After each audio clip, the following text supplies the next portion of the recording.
What's up, YouTube fam? Welcome back to this channel.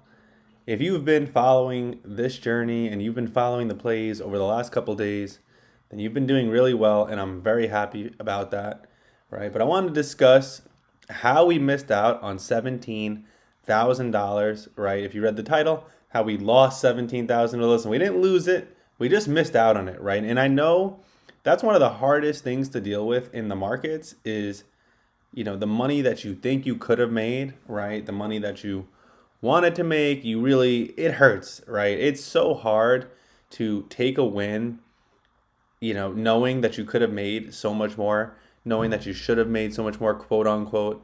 And that's why I wanted to cover that in this video, because this is going to be one of the most important psychological lessons of option selling. If you're looking to get into option selling and you've been following this channel and you've been seeing me make money, hand over fist. We started this challenge 2 weeks ago and we're already up 10% on the account. If you've been seeing that and you're saying, oh, that looks fun, that's something I want to do, then this is going to be a great video for you, because the number one, hardest part about option selling is going to be moments like this where you could have just bought the stock and made so much more. So let's get into the SMCI chart and let's talk about what we did. So yesterday, right, I posted telling you guys I was going to sell options on SMCI. Now I'm back in a different strike. I sold the 13 strike yesterday, right? And here's what happened was I got in, right here, and I sold 17 contracts, right? And my strike was 13. So basically what it meant, right, was I was going to collect premium, and the only bad thing that could happen would be if it fell below 13, then I would have to buy the shares, right? Now, yesterday, this stock was going through crazy news where we weren't sure if it was going to get delisted from the NASDAQ. So I was willing to take that chance because I just didn't believe it was going to fall 40%, 50%. Now, obviously, if it did get delisted, that would have been possible. But I was willing to take the risk because of the fact that the premiums were so good and my strike was so far away. Now, that's the thing about option selling, right? Is you're putting yourself in a position where you should be able to make money with virtually, not no risk of losing, but such minimal risk of losing compared to so many other forms of trading where it's so easy to lose money. In option selling, it's actually a lot more difficult to lose money than it is to make money, right? But when you talk about the fact that it was 17 contracts, right? 17 contracts equals 1,700 shares had I just bought the stock. Now, I got in at $20. And look where it went. It went all the way to 30. Right now it's sitting at 27. So you can do the math. 1,700 times 10. Very simple. 17,000. Now I ended up making, yesterday 600. And I'm up 800 on the week, which for this size account is phenomenal, right? But that's the psychological aspect. Is at this moment I'm like, oh my God, if I just bought the stock, I could have made 17,000. I'm telling my girlfriend, my cousins, my family.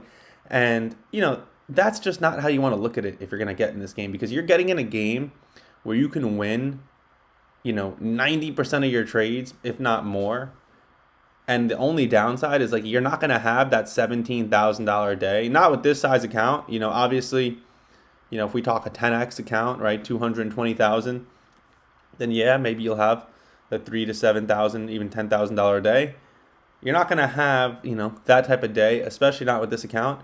But the trade-off is that you're putting yourself in a position where you shouldn't lose. Because think about it. If I bought the stock here, right, and then it fell down to 13, I would already be down 40% of my money. So that means if I would have bought $10,000, I would have been down $4,000. Now, if I just sold the options, I'm not losing anything from here all the way to here. I would only be losing from down here to below. So that's the benefit of it, right? We'll talk about this Nvidia play that I'm in as well, right? So Nvidia has earnings tomorrow, but my strike price is 132.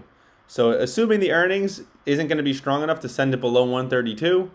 Now, obviously, looking at this chart, I do think there's a chance earnings sends it up higher. Listen, it could do either, right? I'm not the predictor. I'm not the Nostradamus, right?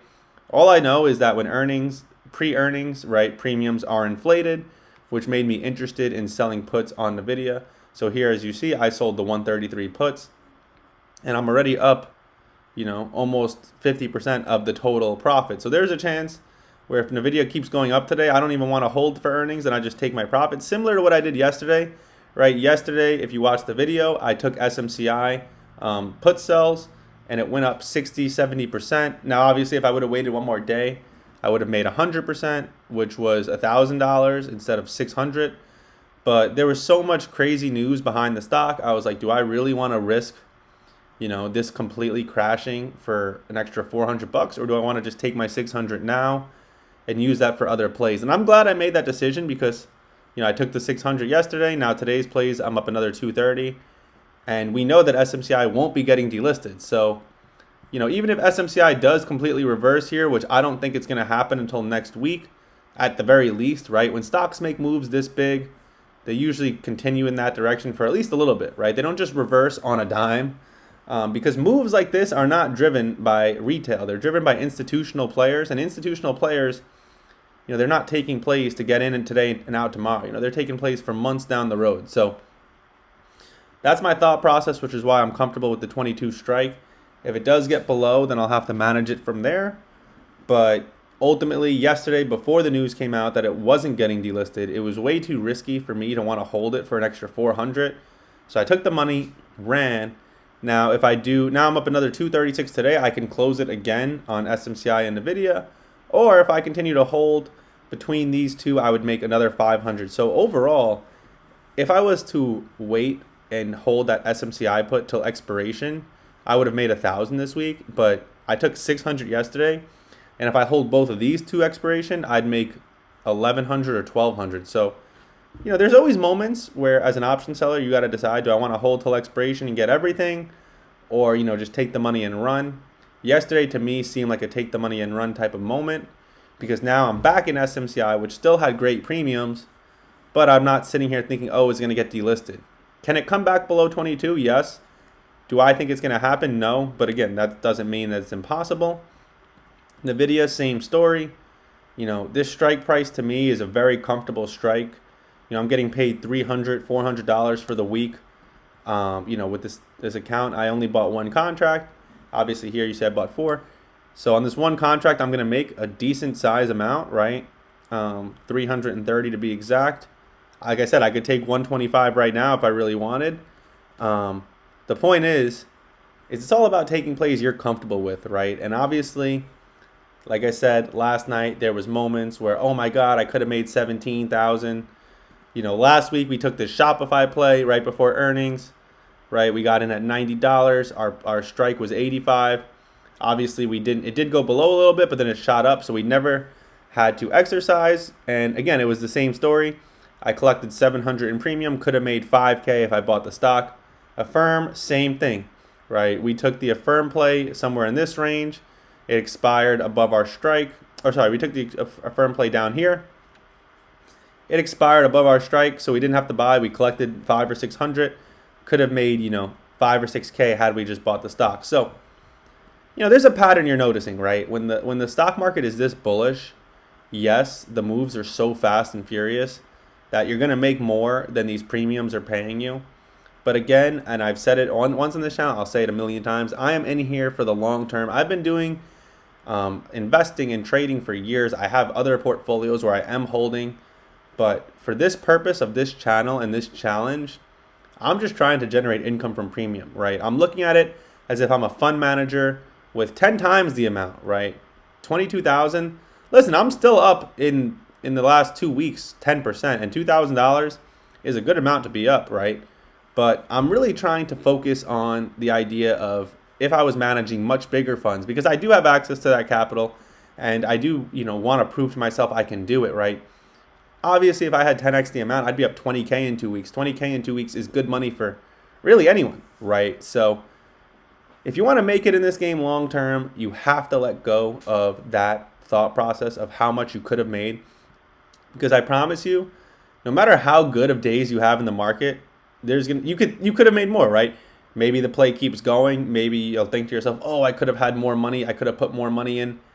Like, if you're someone who's been investing and trading for years, you've already experienced this feeling time and time again.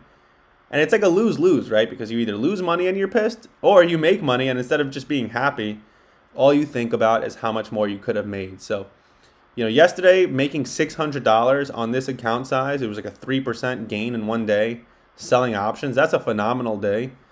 But of course, I did have that thought process of, oh, I could have made 17K.